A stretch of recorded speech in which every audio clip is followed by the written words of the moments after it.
a piece today, and this is typically not something we would talk about with Dr. Chris LABOS. Usually we're talking about, COVID and precautions and vaccines. But the story that was in today, his editorial, happens to do with weight loss. And it's something we don't really talk about a whole lot anymore. Look, those commercials are still on TV. There are still all those companies that promise you weight loss, right? And there's new ones too. Someone for something, I think it's called Zune or whatever. Different ways to try to lose weight. So, Dr. LABOS, in writing about this today, the suggestion from what I understand is there's some good news on the pharmacological front. So can you explain what that news is and how significant it might be? Right. So here's the thing. I mean, we've been trying to develop weight loss medications for some time. It's just that they've, to a large degree been failures. You look back at some of the earlier things like DNP, which was actually causing hyperthermia and heat stroke in patients and killed a bunch of people before it was taken off the market. And then you had amphetamines that were being used as, diet pills, and that was obviously a bad idea before they were taken off the market. So there's been multiple attempts to develop a weight loss medication, like an actual, prescription-based, proven weight loss medication. It's just that they've largely been unsuccessful. More recently, there's been some attempts with things like Orlistat and Contrave, other medications, but they've never become very popular because their benefits have been really, really limited, and the amount of weight loss was relatively small, and there were still issues with side effects. And sort of the big innovation was the development of this new class of medication, which are actually diabetes medications. These are called GLP receptor agonists, and they're used to treat diabetes, but one of the side effects that was observed in the trial is that the patients who got them actually lost weight, and then they were subsequently tested as weight loss medications even in patients without diabetes, and you saw significant weight loss. So you had the first agent which was ever developed, which was called liraglutide, which had a benefit. That was largely supplanted then by semaglutide, a similar medication in the same class, which actually had better weight loss. And now you have Eli Lilly's new medication, which has yet to come on the market, showing an even better increase in weight loss. So you're seeing now the development of a class of medications that have more and more evidence backing them up, showing that they are actually quite effective at weight loss, at promoting weight loss in patients when you couple them with diet and exercise, obviously. And it's the first time that we can really speak rather confidently about pharmacologically treating obesity as a medical problem to help people lose weight, because the problem is just telling somebody to go out and eat right and exercise. I mean, that's not really a strategy for weight loss. If it was that easy to lose weight, people would lose weight. It's a very difficult thing to do, and now you actually have medications that can actually help.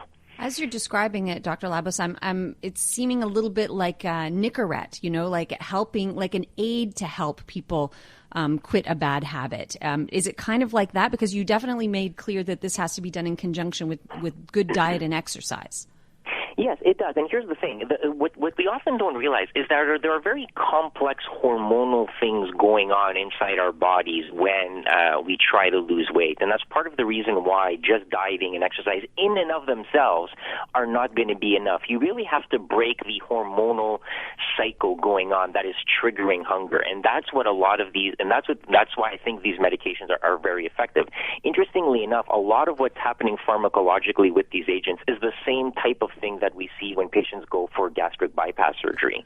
The same change in the internal hormonal levels seems to be affected by the same thing. So we're realizing that obesity is a medical problem in the same way that diabetes is a medical problem, in the same way that hypertension is a medical problem, right? You wouldn't tell somebody with diabetes, stop being diabetic. You would give them the medication and tell them, also watch while you eat. So it's not a either-or proposition. You do healthy lifestyle factors plus medication to get the medical problem under control. So you mentioned gastric bypass surgery, and I know that's in your piece. You talk about, bariatric surgery being actually pretty impressive in terms of benefits it offers. Now, not everyone can afford to do that. And a lot of people worried at the beginning, you're basically going in for surgery in a sense to correct that problem. Is that still, do you believe, a good way to deal with weight loss? I mean, long term? Yeah, listen, bariatric surgery has a very impressive evidence base behind it in terms of not just getting people to lose weight, but in actually effectively curing disease. Like if you consider being able to come off your diabetes medication as a cure for diabetes, you can essentially cure diabetes. There have been studies showing that they can get people to either reduce or, frankly, eliminate the medications they were taking for obesity-related medical problems. So bariatric surgery is something that we probably probably underused. And, there's a lot of reasons for that. Obviously, it's expensive. Obviously, it's access to care, right? I mean, everything has been thrown off because of COVID, so surgeries have been delayed.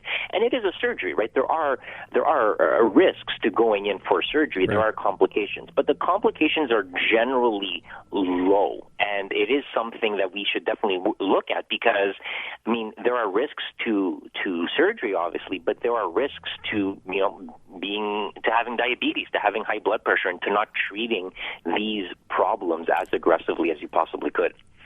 So it's sounding to me like this medication is like an effective alternative to having that weight loss surgery. But any concerns, Dr. Labos, about people just sort of thinking, finally we have that magic pill to help people lose weight? Well, I mean, there is a thing. I mean, it can never be a license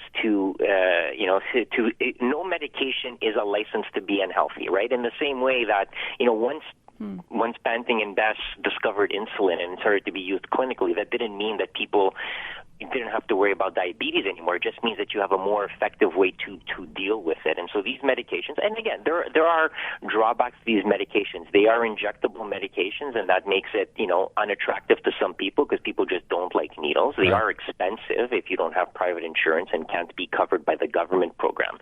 So there are barriers to using these medications, but I think we have to acknowledge that they are there, and people need to be aware of them because they are very valid treatment options that can help people deal with a lot of these sort of, this is a common problem that we have. And if you need to lose weight to make yourself healthier, this is one more thing that you can do to make that happen.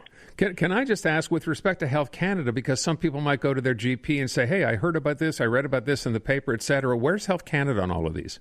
So these are approved medications. You can prescribe them. The issue becomes in it being covered. So if you're diabetic, so the way it works in Quebec is that if you're diabetic and you need this medication as an add-on to existing treatment, it'll get covered. Wow. If you're not diabetic, if you're prescribing it solely for weight loss, it won't be covered unless you have private insurance. But these medications exist. The new one from Eli Lilly hasn't been approved yet, but the other ones that I mentioned, liraglutide and semaglutide, those are available and you can give them. Most people prefer semaglutide because it's a once-weekly injection rather than a daily injection with the older medication. By the way, just to point out, the one you just mentioned, semaglutide, you point out in one of the studies here, average weight loss of 52 pounds over 72 weeks.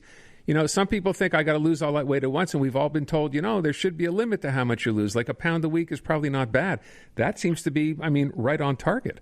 Yeah, no, listen, if a pound a week is phenomenal if you can do that, because here's the problem. A lot of these like fads and all that, you lose a bunch of weight right at the beginning and then you gain it all back, and that yo-yo effect is not desirable. True weight loss, like true sustainable weight loss, is very slow. I mean, if you think that it took you 20 years to put on those extra, 20, 30, 40 pounds, you're not going to lose it in the course of a month. It takes a while, and so that's why these studies, when they're done, they're usually like 1 to 2 year follow-up study. So yeah, you're looking at, maybe about a pound a week in terms of weight loss. Okay, and then I'm curious, I guess in long-term study, we'll have to see if people are able to keep those pounds off, because we certainly also hear when there is, a lot of weight loss that eventually people tend to gain that weight back. Oh yes, absolutely. And there's a fascinating body of research about, the TV show, The Biggest Loser, and how a lot of these people lost the weight for the TV show and then gained it all back because the weight loss strategies they used were actually not very scientific and not sustainable.